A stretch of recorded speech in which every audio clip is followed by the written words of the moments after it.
Zero Academy। नमस्कार। उम्मीद है आप सबका पढ़ाई बहुत अच्छा चल रहा होगा। पहले ही हमने प्रॉफिट एंड लॉस, लाभ और हानि का वीडियो अपलोड किया हुआ है जो आपने बहुत अच्छे से देखा हुआ है। उसके साथ साथ हमने CI, SI मतलब साधारण ब्याज और चक्रवृद्धि ब्याज के भी वीडियो अपलोडेड है जिसको आपने देखा होगा। लेकिन कुछ बच्चों का सवाल था कि सर इसके जो निम्मी में जो ऑब्जेक्टिव क्वेश्चन है उसका भी आप सॉल्यूशन दे दो।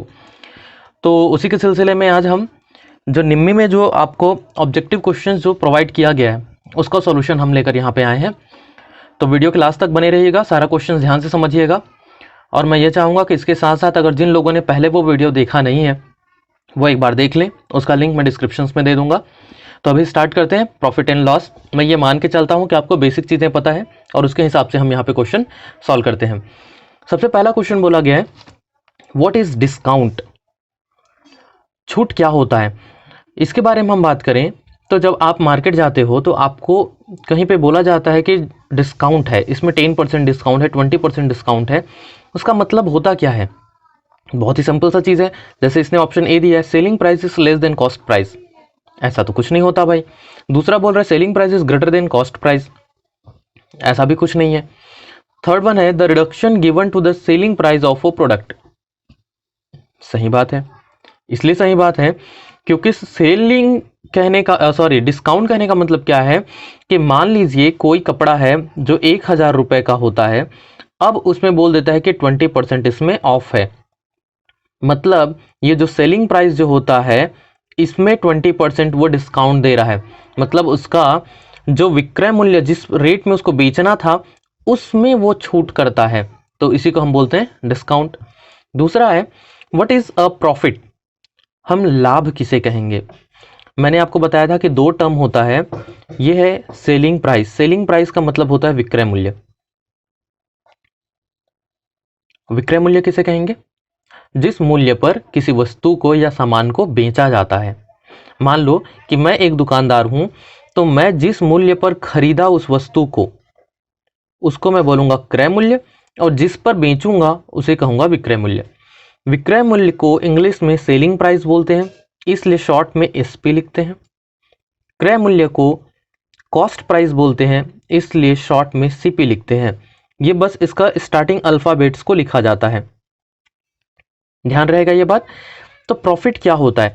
प्रॉफिट तब होगा जब मैं कम में खरीदूं और उसको ज़्यादा में बेचूं, तभी मुझे फ़ायदा होगा। जैसे कि ये पेन है, मैं इसको 10 रुपये में खरीद के 12 रुपये में बेचूंगा तो मुझे 2 रुपये का फ़ायदा होगा। तो वो कैसे निकलेगा? जिसमें मैंने बेचा, जिस मूल्य पे मैंने बेचा उसमें यदि मैंने जिससे खरीदा उसको घटा दूं। मतलब पहला ऑप्शन सेलिंग प्राइस में से यदि मैं कॉस्ट प्राइस को घटा दूं तो मुझे निकल जाएगा प्रॉफिट।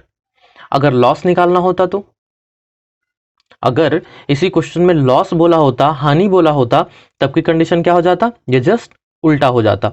हानि कब होता? जब मैं ज़्यादा में खरीदा होता और कम रुपए में बेच रहा होता। तो उस केस में हमारा आंसर क्या आ जाता?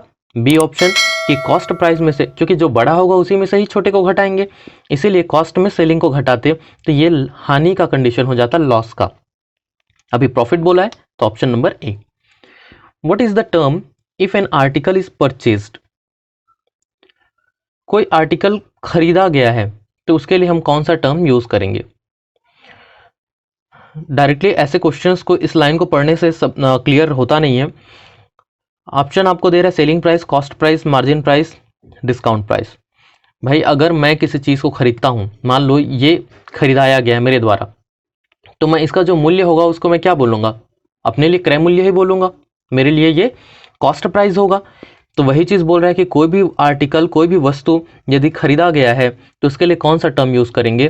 तो जो खरीदा गया है अभी, तो खरीदने के लिए तो हम कॉस्ट प्राइस या फिर क्रय मूल्य को ही बोलेंगे।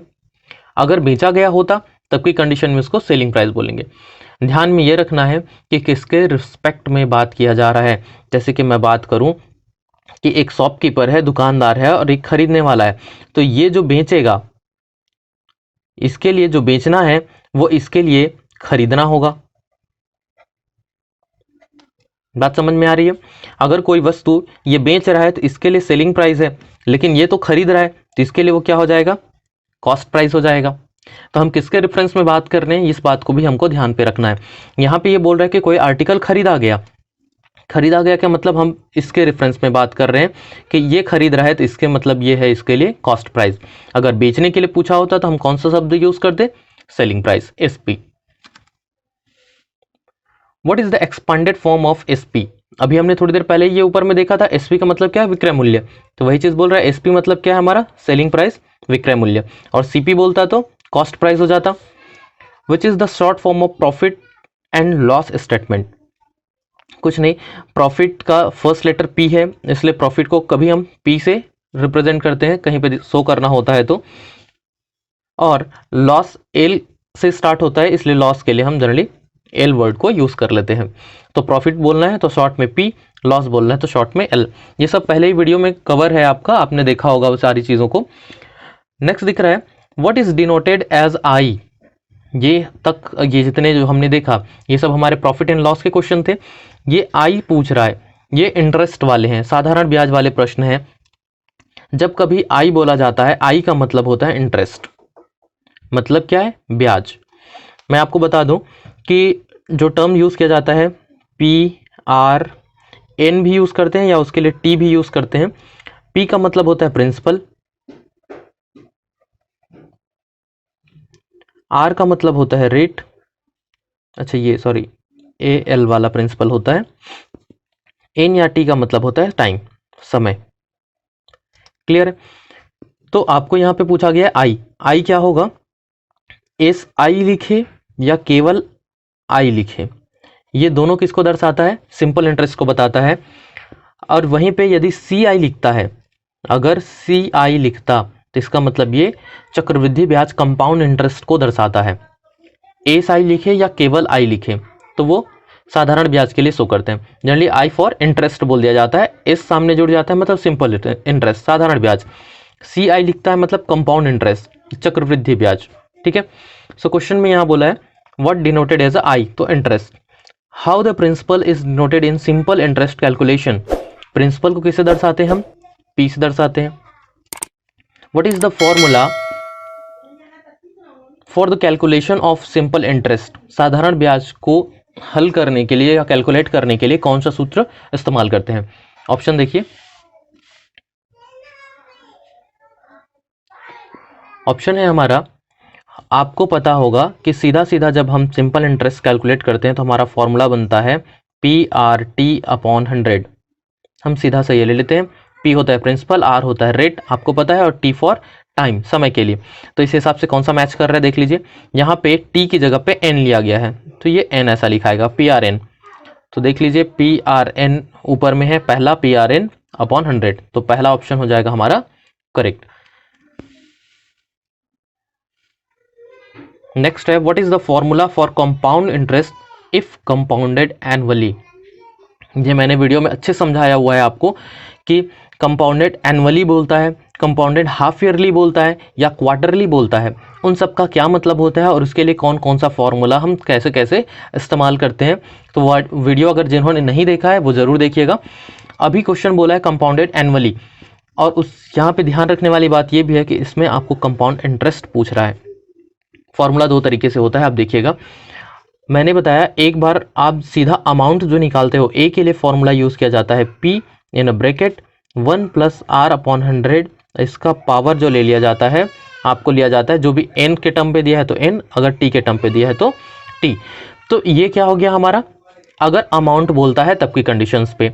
लेकिन अगर मुझे इंटरेस्ट निकालना है तो इंटरेस्ट निकालने के लिए क्या करते हैं, जो अमाउंट रहता है उसी में, सॉरी जो अमाउंट जो रहता है उसमें प्रिंसिपल को घटा देते हैं। जो टोटल वैल्यू जो आता है उसमें से हम उसके जो पहले का जो मूलधन रहता है उसको हम घटा देते हैं, तो ये निकल जाता है हमारा कंपाउंड इंटरेस्ट। तो इसके लिए फॉर्मूला डायरेक्ट इसको हम ऐसा बनाएं तो क्या बनेगा, कंपाउंड इंटरेस्ट बराबर ए की जगह पे ये formula P in bracket 1 plus R upon 100 and whole to the power N. ये पी जो है ये यहाँ पे माइनस आएगा, उसको मैं अगर कॉमन निकाल दूं तो यहाँ पे बचेगा 1। तो हमारा फॉर्मूला कंपाउंड इंटरेस्ट का क्या बन जाएगा, P in bracket 1 plus R upon 100 to the power N minus 1। तो कुछ इस तरीके से बचेगा। फॉर्मूला देखिए यहाँ पे क्या दिख रहा है, कुछ अच्छा, ये सेपरेट सेपरेट निकाला है, तो जब सेपरेट निकालेगा तो हम क्या करेंगे, ए ऐसे निकाल लेंगे और उसमें से पी को घटा देंगे। तो ये कुछ देखिए, ये पहला ऑप्शन नंबर जो सी है हमारा, ये निकाला गया है ए इज इक्वल्स टू इतना और कंपाउंड इंटरेस्ट बराबर ए माइनस पी कर दिया हुआ है, तो ऑप्शन सी हमारा करेक्ट आंसर होगा। ठीक बात है। How the year is denoted in a simple interest calculation, किसको पूछ रहा है, ईयर मतलब समय को वो पूछ रहा है। तो मैंने आपको बताया था जब भी टाइम को वो बोलेगा तो या तो आप टी से रिप्रेजेंट करते हो या फिर एन से रिप्रेजेंट करते हैं, तो यहाँ पे एन ऑप्शन दिया हुआ है।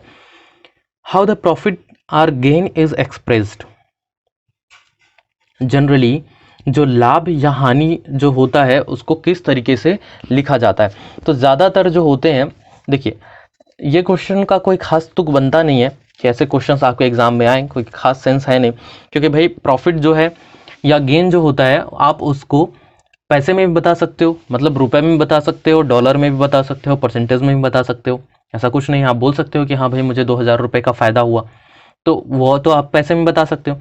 जनरली की हम बात करें, जो आपके एग्जाम में जो क्वेश्चंस आते हैं जनरली उसको परसेंटेज में रिप्रेजेंट किया जाता है कि 10% प्रॉफिट हुआ, 20% प्रॉफिट हुआ, कि कितना परसेंट लॉस हुआ, इस तरीके से। तो यहाँ के हिसाब से हमें परसेंटेज आपको लेना है, पर ऐसे क्वेश्चंस का कोई खास सेंस नहीं है। अगर आता भी है तो ये करेक्शन में जाता है, क्योंकि हम रुपए में भी उसको शो कर सकते हैं, परसेंटेज में भी शो कर सकते हैं इन इंडिया। ठीक है, अगर बाहर होता तो हम डॉलर में भी शो कर लेते। ठीक है, what is the formula to find loss percentage, मैंने आपको परसेंटेज में भी बताया था और इस वीडियो में बताया था कि किसी का भी जब परसेंटेज निकालना होता है, जैसे लॉस परसेंटेज निकालना है तो हम क्या करेंगे, लॉस को ऊपर में लिखेंगे, डिवाइड बाय किसके रेफरेंस में हम निकालना चाहते हैं, लॉस जो है या हानि जो है, घाटा जो है, हम किसके सापेक्ष गणना करना चाहते हैं। तो हमेशा लाभ या हानि की गणना क्रय मूल्य के सापेक्ष किया जाता है, क्योंकि आपको पता है कि क्रय मूल्य जो होगा आपका, जो सीपी जो होगा, आप उससे ज़्यादा में बेचोगे तो प्रॉफिट है, आप उससे कम में बेचोगे तो लॉस है। ठीक बात है, तो इसलिए हमारा रेफरेंस क्या हो जाता है, क्रय मूल्य हो जाता है। इसीलिए हम लॉस अपॉन सीपी करेंगे, जिसका निकालना है प्रतिशत उसको ऊपर में, जिसके सापेक्ष निकालना है उसको डिनोमिनेटर में नीचे में, और प्रतिशत निकालना है इसलिए गुणा कर देते हैं 100 का। ठीक, ऑप्शन देखिए इस हिसाब से क्या मैच कर रहा है, लॉस इंटू 100 अपॉन सीपी पहला। अच्छा, इसी में यदि हमें प्रॉफिट निकालना होता तो, अगर हमें प्रॉफिट निकालना होता तो हम क्या करते, प्रॉफिट हो जाता ऊपर में, मल्टीप्लाई होता 100 और नीचे में क्या आ जाता, सीपी। ये फॉर्मूला किसका बनता हमारा, यदि हमें प्रॉफिट परसेंटेज निकालना होता। अच्छा, यहीं पे ये भी जान लो कि लॉस कैसे निकालेंगे। थोड़ी देर पहले जो हमने देखा था, ये जो लॉस मैंने बताया, जिस रेट पे आप बेचते हो उसको उसका सेलिंग प्राइस बोलेंगे, एसपी बोलेंगे। लॉस कब होगा, जब सीपी ज़्यादा होगा, कम में वो बेचेगा, मतलब लॉस बराबर हो जाएगा सीपी माइनस एसपी। तो ये क्या होगा, आपका कितना घाटा होता है उस चीज़ को दर्शाने के लिए आप कैसे निकालोगे, जितने में आपने खरीदा था माइनस जितने में आप उसको बेच रहे हो। ठीक बात है, तो फॉर्मूला इसका कैसे भी बन सकता था, ये जो लॉस लिखा है उसकी जगह सीपी माइनस एसपी भी लिख सकता है, फिर डिवाइडेड बाय सीपी। मतलब मैं ये नीचे में लिख देता हूँ, डायरेक्टली ऐसे भी लिखा सकता है ये formula, CP minus SP upon ये क्या है नीचे में सीपी, तो ये आ जाएगा सीपी और इनटू में हो जाएगा 100। इस तरीके से और कैसे कैसे फॉर्मूला कैलकुलेट कर सकते हैं पहले ही वीडियो में अपलोडेड है, तो मेरी गुजारिश है आप उस चीज़ को एक बार ज़रूर देखें। So what is the cost price CP formula if there is a profit, क्रय मूल्य का सूत्र निकालने के लिए बोल रहा है यदि उसे फायदा हुआ हो तो।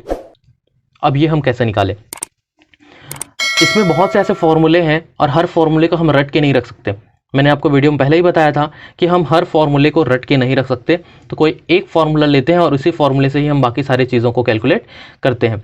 तो आपने वो देखा है तो आपको पता होगा। देखिए यहाँ पे हम क्या करेंगे, हमको निकालना है क्रय मूल्य कब, जब उसको फ़ायदा हुआ है। ठीक, तो सिंपली इसको हम समझते हैं, हमें क्रय मूल्य दिया गया है, ये हो गया हमारा क्रय मूल्य। अब क्रय मूल्य में कुछ परसेंटेज फ़ायदा हुआ होगा।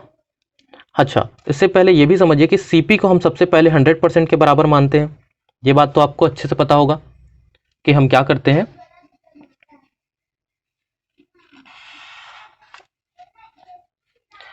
सीपी जो होता है उसको हम 100% के बराबर मानते हैं। ठीक है, अब इसमें इस 100% में पी परसेंटेज का फायदा हुआ। हमने बताया था प्रॉफिट को परसेंटेज में लेते हैं, ये प्रॉफिट वाला कंडीशन था। तो अगर मान लो उसको पी परसेंटेज का प्रॉफिट होता है, मतलब अब हमारा सीपी कितने में बेचा गया अगर मैं बोलूं तो क्या हो जाएगा, सीपी था 100, उसमें पी परसेंट मान लो ये 20% होता, तो अब मैं क्या बोलूँगा, 100 पहले से था और ये 20, तो 120। मतलब मैं क्या कर रहा हूँ, इस 100 में इस पी परसेंटेज को जोड़ दे रहा हूँ। ठीक है, चूंकि ये परसेंटेज में होता है तब की कंडीशन में हम क्या करेंगे, डिवाइडेड बाई 100। जब भी कोई परसेंट में दिया जाता है तो बटे में सब कर देते हैं। तो सीपी का इतना परसेंट जो है वो किसके सेलिंग प्राइस के बराबर होगा, उसके विक्रय मूल्य के बराबर होगा। भाई जितना में उसने खरीदा था वो मेरा 100% के बराबर था, उसमें से मान लो वो 20% का प्रॉफिट पाता है, तो 100 प्लस 20 हो जाएगा 120।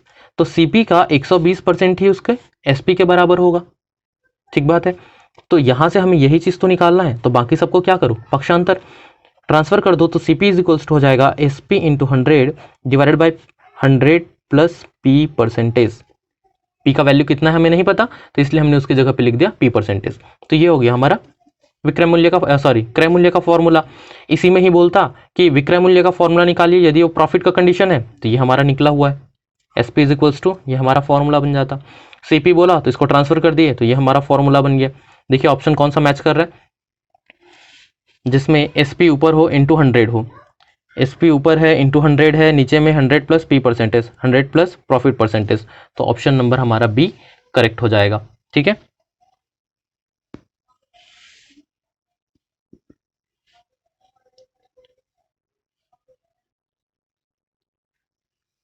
अगला क्वेश्चन है, what is the formula to find selling price if there is a loss.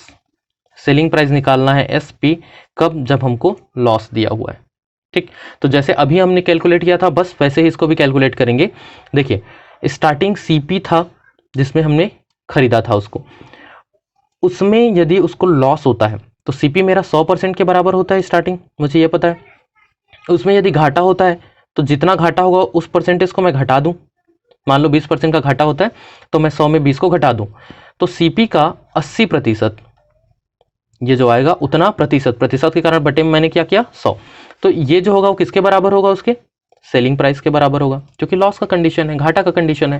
ठीक, इसमें सेलिंग प्राइस का ही फॉर्मूला तो पूछा है, तो एसपी इक्वल्स टू क्या निकला, CP into 100 minus loss percent upon 100। ये कैसे आया आप समझ में आ रहे हैं, मैंने कहा मान लीजिए उसको 20% का लॉस हो रहा है, तो मैं कैसे निकालूंगा, जो भी मेरा सीपी रहा होगा उसमें सीपी को मैं 100% के बराबर मानता हूं, इसीलिए उसमें 20 घटा दूंगा, मतलब अभी कितना हो गया 80%, प्रतिशत मतलब बटे में आ जाएगा 100, तो सीपी का 80% ही उसके सेलिंग प्राइस या विक्रय मूल्य के बराबर होगा। तो यही सूत्र को मैंने ऐसा, ये जो 20 जो घटाए हैं उसकी जगह मैंने एल लिखा हुआ है, तो ये फॉर्मूला किससे मैच कर रहा है, देखिए आप, जहाँ पे सीपी ऊपर में हो 100 माइनस लॉस हो और डिवाइडेड बाई 100 हो, तो ये ऑप्शन तो हमारा डी मैच कर रहा है। ठीक, अब इसी कंडीशन में ये क्या था हमारा, देखिए अभी हम S P is equals to निकाले हैं, अब इसी में सी पी इक्वल्स टू बोलता तो इस सबको इधर पक्षांतर कर देते, ट्रांसफर कर देते, तो वो हमारा आंसर क्या आ जाता, मैं यहीं से बता दूं आपको कि C P is equals to ये बन जाता हमारा S P into 100 upon 100 minus loss percentage. ठीक बात है, तो इस तरीके से आप सीपी भी निकाल सकते हो। फॉर्मूला है what is the formula to find profit, profit निकालने के लिए कौन सा सूत्र आप इस्तेमाल करते हो। मैंने आपको बताया जो निकालना है, प्रॉफिट निकालना है तो प्रॉफिट को ऊपर में रखो, बटे में हमेशा हमेशा हमेशा क्रय मूल्य के सापेक्ष निकाला जाता है, इसलिए सीपी नीचे होगा और उसके साथ गुणा कर देते हैं 100 का। दूसरी बात मैंने ये बताया प्रॉफिट कब होता है, प्रॉफिट तब होगा जब उसका विक्रय मूल्य ज़्यादा होगा उसके क्रय मूल्य से। मतलब ये कैसे निकालेंगे, profit is equals to selling price में से आप उसके कॉस्ट प्राइस को घटा दो तो इससे उसका प्रॉफिट निकल जाता है। तो इस प्रॉफिट की जगह में हम इसको भी लिख सकते हैं, मतलब ये क्या हो जाएगा S P minus C P और बटे में क्या है हमारा पहले से ही सी पी इंटू 100। तो ये हो गया हमारा प्रॉफिट परसेंट का फॉर्मूला। और ऐसा कुछ मैच कर रहा है क्या, ऊपर हम देखते हैं, ऊपर मैच कर रहा है profit upon C P into 100, ये वाला फॉर्मूला ये मैच कर रहा है ऑप्शन नंबर डी। तो फॉर्मूला ऐसा भी दे सकता है ऑप्शन में, आपको ऐसा भी दे सकता है। ठीक है, इसके अलावा और भी क्या दे सकता है मैं आपको बता दूं, इनको यदि डिवाइड कर देगा ठीक क्या हो जाएगा S P upon C P और ये दोनों कट के हो जाएगा -1 ब्रैकेट क्लोज और बाहर में हो जाएगा 100। तो फॉर्मूला आपको ऐसे भी दे सकता है। इस तरीके के जो फॉर्मूले आते हैं ये वाला जो है, ये आप रेशियो के टर्म पे यदि क्वेश्चन दिया जाता है, अनुपातिक तौर पे अगर क्वेश्चन दिया जाता है, सीपी और एसपी का रेशियो दिया जाता है, तो उस कंडीशन में हम इसको ये वाला फॉर्मूला लगाते हुए आसानी से सॉल्व कर लेते हैं। तो उम्मीद है आपने ये सब तो पहले ही वीडियो में देख लिया होगा। अगले क्वेश्चन की ओर बढ़ते हैं। What is the profit amount if iPhone cost price is 50,000 and selling price is 70,000? सीधा सीधा सा सवाल पूछ रहा है कि किसी आईफोन में उसका कॉस्ट प्राइस, उसका क्रय मूल्य जो था 50,000 है, 50,000 में उसने खरीदा और 70,000 में उसने बेच दिया, तो उसको फायदा कितना हुआ। सबसे पहली बात तो हमें समझना होगा कि जिसको खरीदा वो 50,000 है और जितने में बेचा वो 70,000 है, मतलब इसका सेलिंग प्राइस जो है वो ज़्यादा है कॉस्ट प्राइस से, मतलब ज़्यादा में बेच रहा है। इसका मतलब उसको डेफिनेटली क्या होगा, फायदा होगा, प्रॉफिट होगा। जब भी ऐसा कंडीशन होता है वो किसका कंडीशन है, प्रॉफिट का कंडीशन है। और प्रॉफिट कितना मिलेगा, जो विक्रय मूल्य था उसमें उसके क्रय मूल्य को घटा देंगे तो वही उसके प्रॉफिट के बराबर है। मतलब 70,000 में 50,000 घटा दो तो आंसर कितना आ जाएगा, 20,000। तो ये 20,000 आपका प्रॉफिट हो जाएगा। What is the selling price if profit is 5% for a computer table bought at 1150 with ₹50 as a transport charge.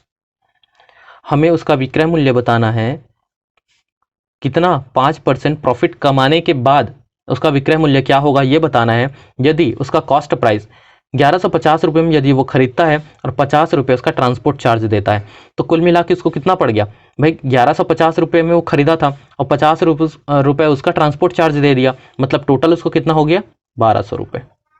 तो ये 1200 रुपये उसका क्या हो जाएगा, कॉस्ट प्राइस। समझिए इस बात को कि भाई फाइनली उसको कितने रुपए में वो मिला, हालांकि उसका मूल्य 1150 था लेकिन 50 रुपये उसको तो और खर्च करने पड़े, तो इसलिए उसका सीपी जो हो जाएगा वो टोटल हो जाएगा 1200 रुपये। अब 1200 रुपये खर्च करने के बाद इसको 5% प्रॉफिट कमाते हुए वो कितने में बेचेगा, सिंपल सी बात है, ये टोटल कितना है 1200। सीपी को हम हमेशा कितने परसेंट के बराबर मानते हैं, 100% के बराबर मानते हैं। उसमें 5% वो और प्रॉफिट चाहता है, ठीक। मतलब अब क्या करेंगे हम, जो सीपी है, ये सीपी है, ये 100% के बराबर था, उसमें 5% मुझे और चाहिए, मतलब अब मुझे कितना चाहिए, 105%। और ये किसके बराबर होगा, सेलिंग प्राइस के बराबर होगा। ऐसे ही तो फॉर्मूला निकाले थे अभी थोड़ी देर पहले, CP into 100 plus profit percent divided by 100, थोड़ी देर पहले निकाले थे, तो वही तो काम कर रहे हैं हम। यहाँ से आप इसको सिंप्लीफाई कर देते हैं, सिंप्लीफाई करने से हमको आंसर मिल जाएगा 12 पंचे 60 और 12, तो 1060 रुपये, सॉरी 12 है ये, ऑप्शन नंबर डी, 1260 रुपये उसका हो जाएगा विक्रय मूल्य। उतने में उसको बेचेगा तब उसको 5% का फायदा होगा। What is the cost price if product is sold at 572 rupees with a profit of 72। देखिए हमको पूछ रहा है क्रय मूल्य क्या होगा यदि किसी प्रोडक्ट को 572 रुपये में बेचा गया और उसको फायदा कितना हुआ, 72 रुपये का। तो ये है फायदा, मतलब ये है हमारा एसपी, ये है हमारा प्रॉफिट, दोनों को हम घटा देते हैं तो आ जाएगा 500 रुपये। तो ये 500 किसके बराबर होगा, सीपी के बराबर होगा। अब बोलेंगे ये कैसे हो रहा है, अरे भाई सीधी सी बात है, आपको पता है कि प्रॉफिट कब निकालते हो, एसपी में सीपी को घटाते हो तो निकलता है प्रॉफिट, यही फॉर्मूला है। विक्रय मूल्य में क्रय मूल्य घटाते हैं प्रॉफिट निकलता है, ठीक। मुझे क्रय मूल्य निकालना है तो इस प्रॉफिट को इधर ले आऊँ, इसको इधर ले जाऊँ, मतलब ये सीपी को इधर ट्रांसफर किया और पी को इधर ट्रांसफर किया, तो एसपी ये इधर आके हो जाएगा माइनस में पी और ये इधर जाके प्लस में हो जाएगा सीपी। तो यही तो किया, एसपी में पी को घटा दिया, एसपी में पी को घटा दिया, तो क्या निकल गया, सीपी, ठीक। What is the profit percent if cost price of 16 bolt is equal to the selling price of 12 bolt. Question में बोल रहा है कि कॉस्ट प्राइस 16 बोल्ट का 12 बोल्ट के एसपी के बराबर है, तो उसे लाभ प्रतिशत कितना हुआ। इसके दो तरीके मैंने बताए थे आपको, एक आप ऐसा लिखो और यहाँ से सीपी अपॉन एसपी का रेशियो निकाल लो, ये एसपी को इधर ट्रांसफर किया, ये 16 को इधर भेज दो, तो ये 12 बट्टा हो जाएगा 16, कटाओगे तो ये 4 तिया 12 और 4 चौक 16, तो सीपी अपॉन एसपी क्या हो गया, 3/4। आपको पता है प्रॉफिट कब निकालते हैं, जब एसपी बड़ा होता है। देखिए एसपी 4 है, एसपी का मान यहाँ पे 4 है और सीपी का मान यहाँ पे 3 है, एसपी बड़ा है, 4 में से 3 घटाओगे तो कितना आएगा, 1 आएगा, तो ये हो गया 1, इतना उसको फायदा हुआ, प्रॉफिट हुआ। हमेशा सीपी के सापेक्ष निकालते हैं, सीपी कितना है 3, इंटू कर देंगे 100, 100/3 होता है 33.3, 3 3। तो ये हो गया उसका प्रॉफिट परसेंट। एक तरीका हुआ ऐसा निकालने का, जेन्युइन तरीका। दूसरा मैंने आपको बताया था कभी भी आपको रुपए में न दे कि वस्तुओं में यदि देता है सीपीएसपी को, ये वस्तुओं में दिया है, देखो 12 वोल्ट है, ये 16 वोल्ट है, पैसे तो नहीं दिया ना यहाँ पे। ये कैलकुलेशन किसके लिए? पैसे के लिए। अगर ऐसे वस्तुओं के हिसाब से देता है तो आप फॉर्मूला को उल्टा कर लो। उल्टा कर लो मतलब यदि आपको प्रॉफिट निकालना है तो आप क्या करोगे उस कंडीशंस पे? यदि आपको प्रॉफिट निकालना है तो आप इन दोनों का अंतर ले लो, तो कितना हो जाएगा? 16 माइनस 12 बटे में क्या करोगे? हमेशा जो रेफरेंस किसको ले रहे थे? सीपी को ले रहे थे, उसके बजाय हम किसको ले लेते हैं? एसपी को ले लेते हैं। और एसपी कितना है इसका? 12 वोल्ट के। ऐसा कब? जब आप वोल्ट के हिसाब से ले रहे हो। तो मुझे ये पूरा ना करके मैं डायरेक्ट क्या कर दूंगा, देख रहा हूँ 16 में से 12 घटाना है, तो ये आ गया 4, 4 बटा, ये दोनों घटाने के बाद हो गया 4, 4 बटा 12। एसपी को ले लिया, गुणा मैंने कर दिया 100, 4 तिया 12, 100 बटा 3, 33.33। ये हो गया मेरा आंसर। तो ये एक शॉर्ट तरीका, या फिर आप ऐसा रेशियो के टर्म्स पे जाएंगे तो इस तरीके से बनता है। ये सब अपलोडेड है, ये एग्जाम्पल भी ये एग्जाम्पल भी अपलोडेड था, आपने देखा होगा। सो what is the selling price if the cost price is 7282 with a profit of 208। CP निकालना है, कॉस्ट प्राइस आपको पता है, ये है उसका क्रय मूल्य जिसमें से उसको फायदा हो रहा है 208 रुपये। दोनों को जोड़ दो, 8 2 10, इधर 1, ये 9, ये 4 और ये 7, 7490। ऑप्शन नंबर डी ये हो जाएगा उसका सेलिंग प्राइस। नेक्स्ट क्वेश्चन है आपका, what is the interest earn if the principal of 12,000 become an amount of 15,600। ठीक, क्वेश्चन में बोला है कि उसको ब्याज कितना मिला यदि उसका मूलधन था 12,000 रुपये और बाद में उसको जो मिश्र धन मिला वो था 15,600 रुपये। तो भाई आपको पता है कि मिश्र धन ए बराबर क्या होता है? मूलधन प्लस ब्याज। ठीक है, ए का मान आपको दिया है 15,600, पी का मान दिया है आपको 12,000, आई निकालना है। तो क्या करोगे? आई बराबर ए माइनस पी, इसको पक्षांतर करोगे तो क्या हो जाएगा? ए माइनस पी बराबर आई हो जाएगा। मतलब 15,600 में 12,000 को घटा दोगे तो कितना आ जाएगा इस कंडीशंस पे? आपका 3,600 रुपये। Option number B. नेक्स्ट है, what is the principal amount deposited if the maturity proceeds to an amount of 25,000 and interest earn is 6,000। Question ने कहा ये है आपका ब्याज आई और ये बोल रहा है maturity proceeds to an amount, ये है आपका ए। तो आपको प्रिंसिपल अमाउंट बोल रहा है, मतलब पी निकालना है। यही सेम फॉर्मूला, ए बराबर क्या होता है? पी प्लस आई। तो पी बराबर क्या हो जाएगा? ये इधर पक्षांतर हो जाएगा, तो पी बराबर क्या हो जाएगा? ए माइनस आई। यही होगा, यही तो काम तो करना है यहाँ पे। ए क्या है आपका? ये 25,000, ये आपका 25,000। इसमें से आई को घटा दो, आई कितना है आपका? 6,000। ये हम घटाएंगे तो क्या निकल जाएगा हमारा? पी, और वो कितना हो जाएगा? 19,000। Option number B. Next question है, what is the interest earn if the principal for 12,500 maturity become to an amount of this. हमें ब्याज निकालना है कब? जब आपको प्रिंसिपल दिया हुआ है। सेम वही सारा खेल चल रहा है, A is equals to P plus I, ये होता है। अब यहाँ पे बोल रहे हैं आप आई निकालो, कब? जब आपको प्रिंसिपल पी दिया हुआ है और मैच्योरिटी अमाउंट ए भी आपको दिया हुआ है। तो सीधी सी बात है, 17,500 में पी मतलब 12,500 आप घटा दो तो ये क्या निकल जाएगा आपका? आई निकल जाएगा। और ये कितना हो जाएगा आपका? यहाँ से 0 0 हो गया और ये 5 आ गया, तो आपका आंसर आ जाएगा 5,000। What is the matured amount for the deposit of 5,000 and the simple interest earn for the ₹500। अब आपको प्रिंसिपल अमाउंट पी दे दिया है, आई दे दिया है, ए निकालना है, तो इन दोनों को जोड़ दो, मतलब 5,000 प्लस 500 तो 5,500। What is the principal interest for the principal amount of, ये है आपका 1 lakh at 10% per annum for 1 year. Simple interest निकालने के लिए बोल रहा है।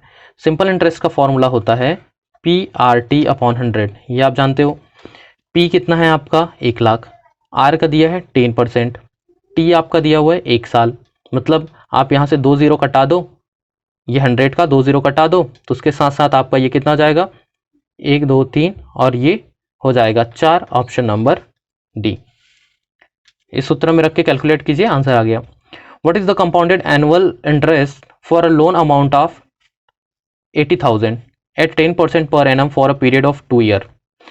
ध्यान देने वाली बात क्या है? कंपाउंडेड एनुअल इंटरेस्ट, चक्रवृद्धि ब्याज पूछ रहा है, ध्यान रखेंगे, साधारण ब्याज नहीं पूछ रहा है। चक्रवृद्धि ब्याज जब पूछता है तो उसके लिए फॉर्मूला, अच्छा उसमें भी वो इंटरेस्ट पूछ रहा है, इस बात को भी ध्यान रखेंगे कि वो पूछ क्या रहा है, अमाउंट पूछ रहा है कि वो इंटरेस्ट ब्याज पूछ रहा है। तो यहाँ पे वो ब्याज पूछ रहा है, तो ब्याज के लिए फॉर्मूला हो जाता है P in a bracket 1 + R/100 to the power n - 1। ये फॉर्मूला हो जाता है। इसमें P का मान दिया है जी 80,000, R का मान दिया 10% और n का मान दिया हुआ है 2 ईयर। सारा चीज़ तो दिया हुआ है, इस सूत्र में हम रखते हैं, रखने के बाद कैलकुलेट कर देंगे। 80,000 बाहर में आ जाएगा, अंदर में 10%, 10/100 करेंगे तो वो हो जाता है 1/10 और इसमें जोड़ोगे तो हो जाता है 11/10। और चूंकि n का मान 2 बार दिया है तो इसका मतलब ये स्क्वायर हो जाएगा, तो 11/10 हो जाएगा और ये हो जाएगा -1। आप इसको सिंप्लीफाई करेंगे 121/100 -1 हो जाएगा 121, और इसको 100 जब यहाँ पे आएगा और उसको जब 121 से घटाओगे तो आंसर रह जाएगा 21। तो 80,000 गुणित 21/100, 100 के कारण 2 शून्य यहाँ से कट जाएगा। अब हम इसको मल्टीप्लाई कर देते हैं तो 2 0 आ जाएगा, उसके बाद 8 आ जाएगा और 8 दूनी 16 हो जाएगा, मतलब ऑप्शन नंबर ए हो जाएगा हमारा।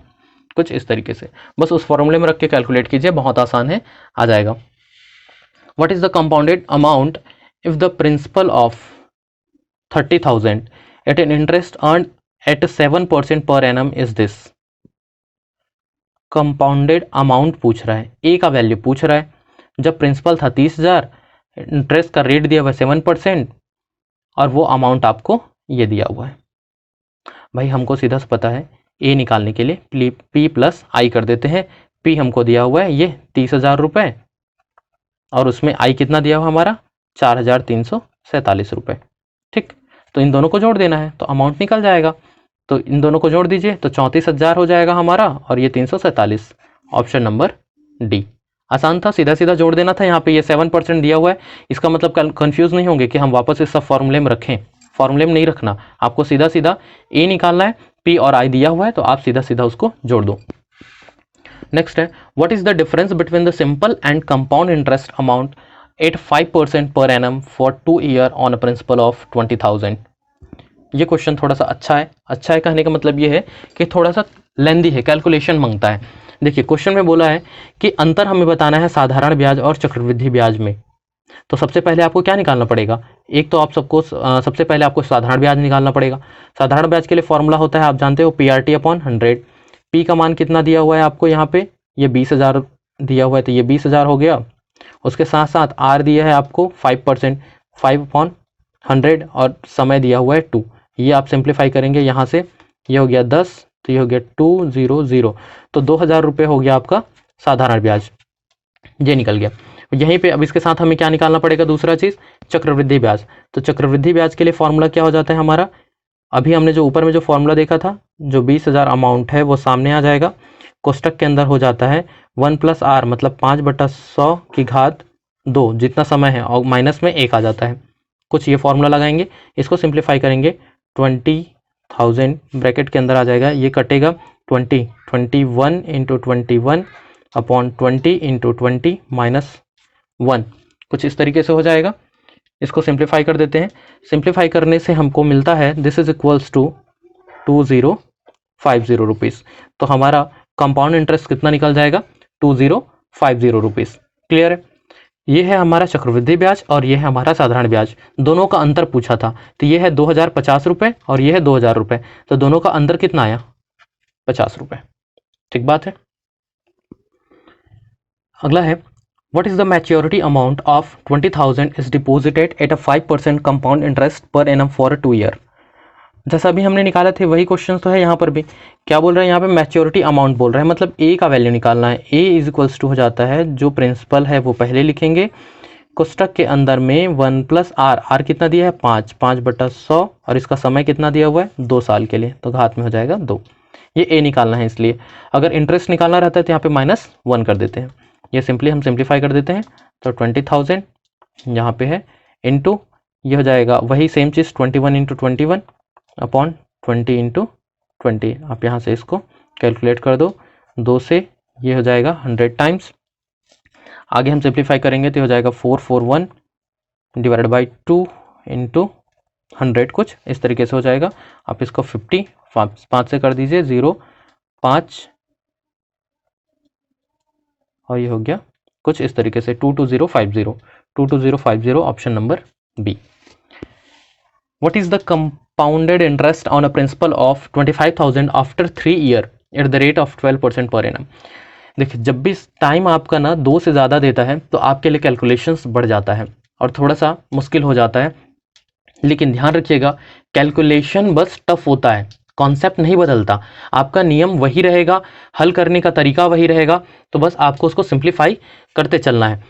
जैसे क्वेश्चन में बोला है कंपाउंड इंटरेस्ट निकालने के लिए बोला है, तो आपको CI निकालना है। CI निकालने के लिए आपको पता है फॉर्मूला क्या होता है, ए ब्रैकेट में हो जाता है 1 + r/100 to the power n-1, ये CI का फॉर्मूला है। तो ए आपको दिया हुआ है 25,000 रुपये, ये है आपका 25,000, ब्रैकेट में हो गया 1 + 12/100, पावर 3 साल का है इसलिए हो जाएगा 3 - 1 कुछ इस तरीके से। ये आप सिंप्लीफाई कीजिए, 25,000 ब्रैकेट 1 प्लस ये हम इसको कैंसिल कर देते हैं, 4 से कर देंगे तो ये हो जाएगा 3/25 पावर 3 - 1 और सिंप्लीफाई करेंगे तो ये 2500 ब्रैकेट में हो जाएगा। इसको हम सिंप्लीफाई करेंगे 25 + 3 28 और पावर 3 है, मतलब 28 × 28 × 28 3 बार, वैसे ही 25 नीचे में तो 25 × 25 × 25 3 बार, ये हो जाएगा -1। अब ये जो क्यूब करना होता है यहाँ पे थोड़ा सा कैलकुलेशन बढ़ जाता है, तो आप पेशेंस के साथ इस चीज़ का क्यूब निकालिएगा, मतलब 28 का गुणा 28 से उसके बाद जो आएगा उसका फिर से 28 का गुणा कीजिए। तो ये हम कैलकुलेट करते हैं और हमको मिलता है इसके साथ 21952 डिवाइडेड बाई 15625 -1। अब आप इसको यहाँ मल्टीप्लाई करोगे फिर इसमें घटा दोगे तो वो हो जाएगा हमारा 2500, घटाने के बाद ये हमको मिलता है 6327 डिवाइडेड बाई 15625। अब आप ये 25 कैंसिल होगा, आप इसको कटा दीजिए, कटाने से ये मिलता है हमको 10123.20। ऑप्शन नंबर आपका मैच कर रहा है सी, कुछ इस तरीके से। तो ये था तो लेंदी, थोड़ा सा लेंदी सिर्फ इसलिए हो गया क्योंकि ये क्यूब करने के लिए बोल दिया, टाइम जो था 3 साल का दे दिया, इसलिए आपका ये जो कैलकुलेशन है थोड़ा सा बढ़ गया, लेकिन कॉन्सेप्ट वही है, तरीका वही है, आपको कहीं पे कुछ भी चीज़ नया नहीं करना था और इस तरीके से आपका आंसर आ जाता है। जनरली क्वेश्चन आपको 2 ईयर वाले आते हैं एग्जाम में, लेकिन हो सकता है कभी 3 दे दे, तो आपको थोड़ा सा कैलकुलेशन के लिए प्रिपेयर रहना होगा। तो ये तो था क्वेश्चन आपका प्रॉफिट एंड लॉस का, और इसके साथ साथ इसमें क्या था, SI का, CI का क्वेश्चन जो निम्मी ने जारी किया है आपके लिए। सो ये सारे क्वेश्चंस बहुत ज़्यादा इंपॉर्टेंट है, हो सकता है डायरेक्ट यहाँ से क्वेश्चन उठा के आपको आने वाले एग्जाम में दे दे। तो उम्मीद है आपको सारा चीज़ समझ में आया होगा। जिन्होंने पहले इन तीनों का वीडियो नहीं देखा है वो पहले वो वीडियो देख लें। उसके साथ साथ अगर आपको इसमें से कहीं पर कुछ भी डाउट है तो आप कमेंट बॉक्स में मुझे बताइए, या फिर टेलीग्राम का लिंक आपको डिस्क्रिप्शन में मिल जाएगा, आप वहाँ पे मुझे कांटेक्ट कर लीजिए, या जो भी सवाल है आप मुझको वहाँ से क्लियर करा दीजिए। तो अभी के लिए बस इतना ही। Stay safe, keep learning, thank you.